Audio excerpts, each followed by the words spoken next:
Now let's move on to the last part. In this part, we'll try to understand about the moving coil galvanometer. What exactly is this? This is a galvanometer which is utilized to measure small amounts of current. This works on the simple concept of electromagnetism. Therefore, what we need to understand is that this is applied everywhere, right from an ammeter to a voltmeter. So let's try to understand about this very important concept. Let's now try to understand about the moving coil galvanometer. It's a very important concept because it deals with to find out, or it helps us in finding out how much is the magnetic field that is produced due to even small values of current. So effectively it tells us, or it helps us in finding out how much is even a small value of current that passes through a circuit. So the basic construction goes as follows. You have a coil here. So this is the coil that you have. This is made up of soft iron core such that there is no retentivity, as we would have understood. And then you have the north pole and you have a south pole. These are very strong magnets. You have a torsion, means you have a torsion head which from where it is stuck, and this is a copper wire which does not have very high value of retentivity, of elasticity I mean, and therefore this is the loop. So you can see that this is the mirror. This mirror is going to be moving, means it's going to reflect, it's going to rotate. When the mirror comes in focus and you have a light coming into it, that will tell you about how much is the value of the magnetic field due to its motion. So the principle works as, if it works on the principle that when a current carrying coil is suspended in a uniform magnetic field, in that case it experiences a torque. So if you suspend any current carrying coil in a uniform magnetic field, it is going to be experiencing a torque. That is what we understand by its principle. So what is the construction? You have a rectangular coil that we saw, which has large number of turns. Then you have a soft iron core, soft iron cylinder. You have phosphor bronze wire, powerful magnetic poles, mirror, scale, spring. Spring is the one which provides a restoring torque. Scale is something which helps us in reading with the help of mirror. Mirror is attached which rotates. And these are the components that have already been shown. Now, if you have some current that is passed along the coil ABCD, obviously there is going to be torque that is acting on it. Each side, there are going to be 4 sides. One is going to be along the direction of magnetic field, that is along the north-south pole. That is not going to be producing anything. We have to take into account the perpendicular ones. So on one of it, it's going to be acting outwards, the other one is going to be acting inwards. This is according to the Fleming's left-hand rule. The soft iron, the core that you have, that is placed between the 2 strong poles, that is the one which produces the radial magnetic field. The plane of coil always remains parallel to the magnetic field in all positions. Therefore, the deflecting torque that you have is going to be given by this particular expression. Torque is equals to NIAB sin 90, because we have everything perpendicular to each other, due to which the suspension gets twisted. So now, if we try to understand it further, we see that torque is proportional to theta, which gives us torque is equals to K into theta. But deflecting torque is nothing but NIBA. A is what? A is nothing but the area of the coil.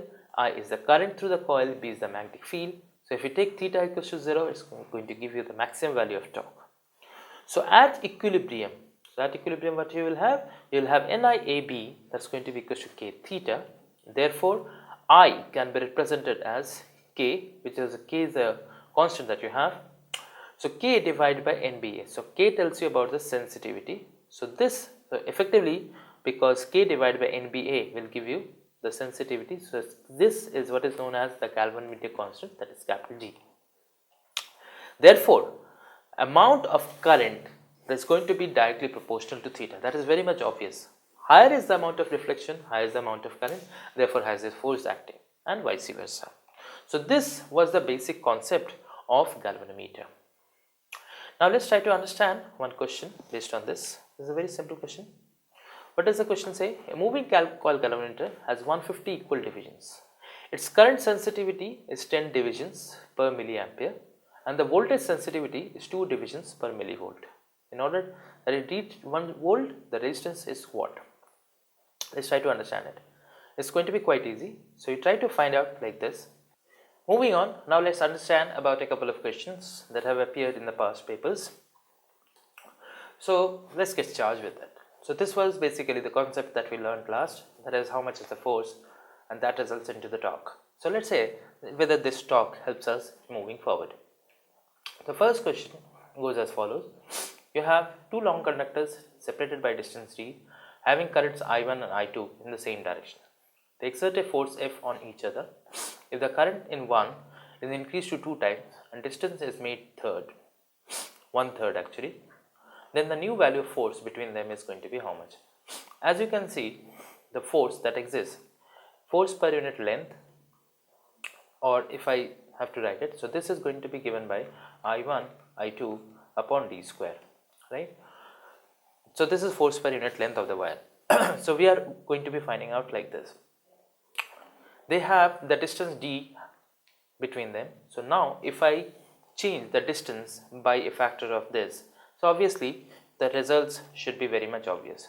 So if I have to talk about like this, so I am going to get mu1 I1 I2 divided by 2 pi a, and the next force is going to be given by this. As a result, the new force is going to be proportional to 2 by 3 of F. That gives us the option D. Moving on to the next one, let's try to understand what does this question say. Let's see how do we get to this particular factor. It says a particle of mass m carries a charge q, is accelerated by a potential difference v. It enters perpendicularly in a region of uniform magnetic field B and executes circular arc of radius r. The specific charge q by m is how much? This is what we are supposed to get. Now how do we get it? When you are trying to accelerate it, there is a potential difference v that is acting. So you can find out how much is the electric field, because q into E gives you the force, and this can simply be given by qvb if this is the case. Further, it moves in a circular radius, so mv square by r. So if you have to utilize these expressions, that should give us. So as a result, because the potential difference is given to you, you can find out the work done. So work done is going to be the electric field into the potential difference and q, so that is equals to half mv square. Now the radius in a circular path, if you just use these two expressions, can be given by this. As a result, you can find out the expression of velocity. Substituting this expression of velocity in the expression of work done, you can find out how much is going to be equals to charge per unit mass, taking these things to the right, so that should give you the answer. Now q by m is this, so q by m is this, but we want to find out the specific charge, so we need to put it in the factor.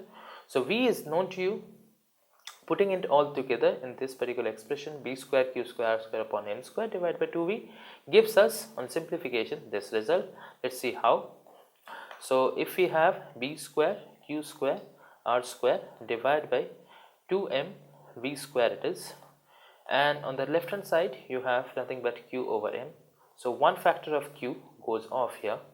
So and similarly you have here m square, so one factor of m also goes off. Therefore, you will get 2v square divided by b square r square that you have. So simplifying, sorry, this was just v, not v square. This will be equals to q divided by m. That gives us the final answer. Moving on to the next one, it says a conducting circular loop of radius r carries a constant current I. It is placed in a uniform magnetic field B naught, such that B naught is perpendicular to the plane of the loop. The magnetic force acting on the loop is how much? Let's see how much is 0. See, it is placed in a uniform magnetic field B naught such that B naught is perpendicular to the plane of the loop. So you can have two conditions. Either you can have B naught such that the net force is acting in the outward direction, or it can be acting in the inward direction. In either of the two cases, the net magnetic force that is going to be acting is going to be 0. So either the net force acting is 0, but the loop is going to contract such that it is going inverse, or it can go in the outward direction. Even then the net force acting is going to be equal to 0. If we move on to this particular question, it says the deflecting couple of the coil, if the number of turns is 2000, the area is this, field is 1 Tesla, and when the current is 1 mu amperes, then how much it is? You can simply write it as n into b into I into a simply. So n are the number of turns, b is the magnetic field, I is the current, a is the area. Just substituting all of that gives us the net value of the deflecting couple. Moving on to the next one, it says two parallel current carrying wires moving in the same direction because of potential difference between them, mutual inductance, electric force between them, magnetic force between them. Let's rule out one by one. Potential difference between them. So how can we find out? Say both of them are having the same amount of current. Now potential difference you get when there is a resistance or if you have some amount of charge flow taking place. Charge is not flowing from one end to the other, it's just that the current is flowing from one end to the other, and therefore we cannot understand that how much is the potential difference between them. We can have the same value of potential across both of them. Mutual inductance is not a case that has to be considered here. Electric force cannot be there because electric force depends upon how much is the charge that is transferred. Therefore we have only one thing, that is the magnetic force. So when you have the electric current that is passed in the conductor in a magnetic field, since the two parallel conductors are carrying current which results in a magnetic field. This is simply from the Maxwell's laws. That means both conductors are in a magnetic field of the other. One is in the magnetic field of the other, and similarly the second one is also going to be in the magnetic field of the first one. Therefore there is going to be an net attractive force that is going to exert according to the Fleming's left hand rule. Moving on to the next one, it says if an electron describes half a revolution in a circle of radius r, the energy acquired by it is going to be 0.